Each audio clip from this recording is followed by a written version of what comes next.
Hoje vamos ler o capítulo 7 e o capítulo 8 de Êxodos. O capítulo 7, na verdade, vai começar com o versículo 28 a 30 do capítulo 6, com a história da nova ordem de Deus. Depois vai para o capítulo 7, do versículo 1 ao versículo 7. Depois os prodígios de Moisés, do versículo 8 ao versículo 13. Depois a primeira praga, as águas transformadas em sangue, do versículo 14 ao versículo 24. Depois, segunda praga, as rãs, versículo 25 ao versículo 29 do capítulo 7 e do capítulo 8, do versículo 1 ao versículo 11. Depois, a terceira praga, os mosquitos, do versículo 12 ao versículo 15. Depois, a quarta praga, as moscas, do versículo 16 ao versículo 28. Então, foram 9 pragas. Nós vamos ler 5. Nós vamos ler 4. A nova ordem de Deus. Quando o Senhor falou a Moisés no Egito, ele o fez nesses termos: Eu sou o Senhor. Repete ao faraó, rei do Egito, tudo o que eu te digo. E Moisés respondeu-lhe: Eu não tenho o dom da palavra. Como me ouvirá o faraó? O Senhor disse a Moisés: Vê, eu vou fazer de ti um Deus para o faraó, e teu irmão Arão será teu profeta. Dirás tudo o que eu te mandar, e teu irmão Arão falará ao rei, para que ele deixe sair de sua terra os israelitas. Mas eu endurecerei o coração do faraó, e multiplicarei meus sinais e meus prodígios no Egito. Ele não vos ouvirá. Então estenderei minha mão sobre o Egito, e farei sair dele os meus exércitos, meu povo, os israelitas, com uma grandiosa manifestação de justiça. Os egípcios saberão que eu sou o Senhor, quando eu estender a mão sobre o Egito, e fazer sair dele os israelitas. Moisés e Arão fizeram o que o Senhor tinha ordenado, e obedeceram. Moisés tinha 80 anos, e Arão 83, quando falaram ao faraó. Os prodígios de Moisés. O Senhor disse a Moisés e a Arão: Se o faraó vos pedir um prodígio, tu dirás a Arão: Toma tua vara e joga-a diante do faraó, ele se tornará uma serpente. Tendo Moisés e Arão chegado à presença do faraó, fizeram o que o Senhor tinha ordenado. Arão jogou sua vara diante do rei e de sua gente, e ela se tornou uma serpente. Mas o faraó, mandando vir os sábios, os encantadores e os mágicos, eles fizeram o mesmo com seus encantamentos.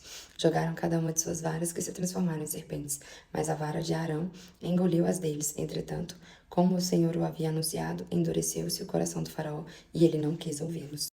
Primeira praga, as águas transformadas em sangue. O Senhor disse a Moisés: O faraó endureceu o coração. Ele se obstina em não querer deixar partir o povo. Vai procurá-lo amanhã cedo, no momento em que ele sair para ir à margem do rio. Os esperarão à beira do Nilo. Tomarás mão a vara que se mudou em serpente, e lhes dirás: O Senhor, o Deus dos hebreus, mandou-me a ti para dizer-te: Deixa ir o meu povo para que me preste culto no deserto. Até agora não me escutaste. Eis o que diz o Senhor: Nisto reconhecerás que eu sou o Senhor. Vou ferir as águas do Nilo com a vara que tenho na mão, e elas se mudarão em sangue. Os peixes do Nilo morrerão. O rio se tornará tão poluído que os egípcios terão nojo de beber suas águas. O Senhor disse a Moisés: Dize a Arão: Toma a tua vara e estende a mão sobre as águas do Egito, sobre os seus rios e seus canais, sobre seus lagos e seus reservatórios, para que essas águas se tornem sangue.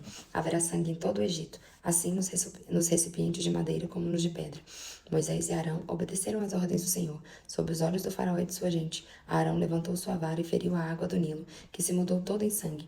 Morreram os peixes do Nilo, e o rio tornou-se tão poluído que os egípcios não podiam beber de suas águas. Houve sangue em todo o Egito. Mas os mágicos do Egito fizeram outro tanto com seus encantamentos. O coração do faraó permaneceu endurecido. E como o Senhor havia predito, ele não ouviu Moisés e Arão. Voltou e entrou em sua casa sem mais se cuidar do acontecido. Todos os egípcios cavaram no solo nas proximidades do Nilo, procurando água potável, porque não se podia beber da água do rio. Segunda praga, as rãs. 7 dias se passaram depois que o Senhor feriu o Nilo. O Senhor disse a Moisés: Vai procurar o faraó, e disse-lhes: Deixa ir o meu povo, para que ele me preste um culto. Se recusas, infestarei de rãs todo o seu território. O Nilo ferverá de rãs, que subirão para invadir tua habitação no teu quarto, teu leito, as casas do teu povo, os teus fornos e tuas assadeiras. As rãs subirão sobre ti, sobre o teu povo e sobre todos os teus servos. O Senhor disse a Moisés: Dize a Arão: Estende a tua mão com a tua vara sobre os rios, os canais e os lagos, e faze subir as rãs sobre a terra do Egito. Arão levantou a mão sobre as águas do Egito, e as rãs subiram e cobriram a terra. Os mágicos, porém, fizeram outro tanto com seus encantamentos, fizeram subir as rãs sobre a terra do Egito. O faraó mandou chamar Moisés e Arão. Intercedei, disse eles, junto do Senhor, a fim de que afaste as rãs de mim e de meu povo, e deixarei partir o vosso povo para que ofereça sacrifícios ao Senhor. Moisés respondeu-lhe: Digna-te dizer-me quando é que devo interceder por ti, por teus servos e por teu povo, para que o Senhor afaste as rãs de sua pessoa e de suas casas, de sorte que fiquem somente no rio. Seja amanhã, disse ele. Moisés replicou: Será feito segundo o teu desejo, para que saibas que não há ninguém como o Senhor, o nosso Deus. As rãs se afastaram de tua pessoa, de tuas habitações, de teus servos e de teu povo, e ficaram somente no Nilo. Moisés e Arão saíram de sua casa do rei, e Moisés invocou o Senhor a respeito das rãs que enviara contra o faraó. Fez o Senhor o que pedia Moisés. Morreram as rãs nas casas, nas praças e nos campos. Ajuntaram-nas em montões e o país ficou poluído com isso. Mas, vendo o faraó que havia descanso, endureceu o coração. E como o Senhor havia predito, não ouviu Moisés e Arão. Terceira praga, os mosquitos. O Senhor disse a Moisés: Dize a Arão: Levanta a tua vara e fere o pó da terra para que se transforme em mosquitos em todo o Egito. Fizeram assim. Arão estendeu a mão com a sua vara e feriu o pó da terra. Houve mosquitos sobre os homens e os animais. Toda a poeira da terra se transformou em mosquitos em todo o Egito. Os mágicos, usando de seus encantamentos, tentaram produzir mosquitos, mas não o puderam. Os mosquitos ficavam sobre os homens e os animais. Então os mágicos disseram ao faraó: Isso é o dedo de Deus. Mas o coração do faraó permaneceu endurecido, e como o Senhor havia predito, não ouviu a Moisés e Arão. Quarta praga. O Senhor disse a Moisés: Irás amanhã de manhã apresentar-se diante do faraó. Quando ele sair para ir à margem do rio, ele dirás: Eis o que diz o Senhor: Deixa partir o meu povo, para me prestar culto. Se recusares, mandarei moscas sobre tua pessoa, tua gente, teu povo, tuas casas. As casas dos egípcios serão todas invadidas por elas, bem como a terra em que moram. Farei, porém, uma exceção naquele dia para a terra de Gesem, onde habita o meu povo. Ali não haverá moscas, para que saibas que eu, o Senhor, estou no meio da terra. Farei, pois, uma distinção entre o meu povo e o teu. Amanhã terá lugar esse prodígio. Assim fez o Senhor. Surgiu na casa do faraó e na sua gente uma multidão de moscas, e todo o Egito foi devastado pelas moscas. Mandou então o faraó chamar Moisés e Arão. Ide, disse-lhes ele, oferecer sacrifícios ao vosso Deus, mas no país. Moisés respondeu: Não convém que seja assim. Os sacrifícios que oferecemos ao Senhor nosso Deus seriam uma abominação para os egípcios. Se oferecermos sob seus olhos sacrifícios que lhes são abomináveis, não nos apedrejarão eles? Havemos de ir ao deserto, a 3 dias de caminho, e oferecemos lá sacrifícios ao Senhor nosso Deus, conforme ele nos ordenou.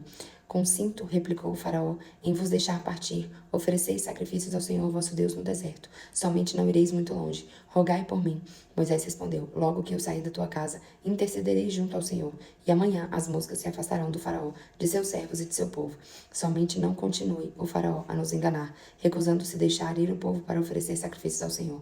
Moisés saiu da casa do faraó, rogou ao Senhor e fez o Senhor o que lhe era pedido. As moscas afastaram-se do faraó, de sua gente e de seu povo, e não restou nem sequer. Mas ainda esta vez endureceu o faraó seu coração, e não deixou ir o povo. Minha interpretação da primeira à quinta praga, a quarta praga, né? Gente, o que o faraó tanto quer com esses israelitas? Por que ele amaldiçoou tanto o próprio povo, querendo um povo que não lhe pertence? Por que tantas provas de que Deus é Deus? O que ele tanto quer com essa nação que não é tua? Se deixando os israelitas partir, todos terão paz e seguirão seus caminhos. Veremos o que se segue. Da quinta à nona praga.